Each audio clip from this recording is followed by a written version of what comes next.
Today we're going to walk through the new boarding process for adding an electronic check to a merchant account.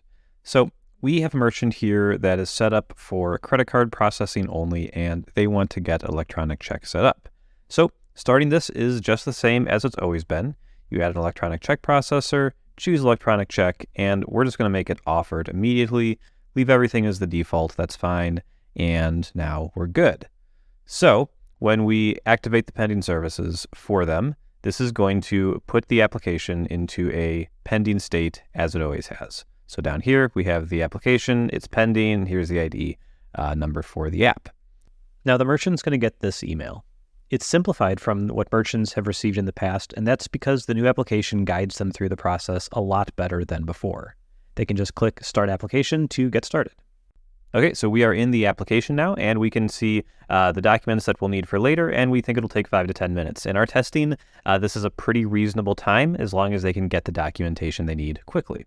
So they're going to go ahead and fill out this form. This one form is replacing the entire PDF they previously had to fill out. So a lot of it is auto-filled for them, and just a few things need to be added that we just simply won't have about the merchant, and they can go ahead and add themselves. So we'll just add a couple pieces of data here. Company contacts, they can add up to 4 business owners. We're just going to consider this a sole proprietorship. Oops, 1,000 is too high. There we go. Okay, and then they're going to need to add what products they sell, how they're delivered, what their return policy is.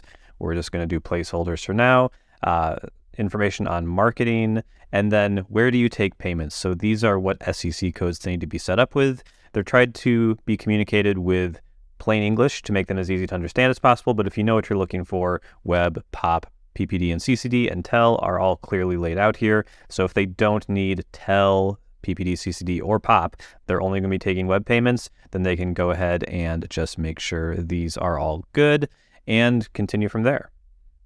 After that, they just need to do their bank info, which is pulled from their merchant gateway. They can put something else here since this is for funding, not gateway fees, but we're going to pull in their details that we already have, and we can go ahead and continue.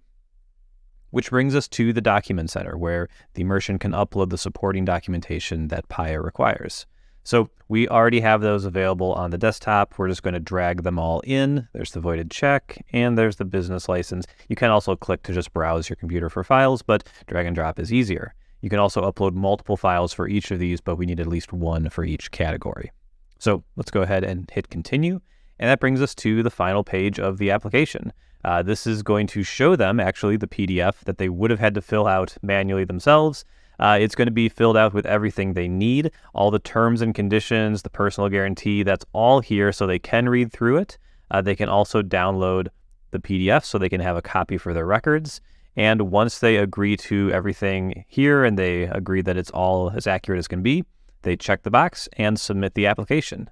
That will submit it to Paya. Paya will review it in the normal amount of time, and within a few days, they should have an activated account. If there are any issues with the application, our support team will reach out to resolve that and get the application going so the merchant can start processing ACH payments.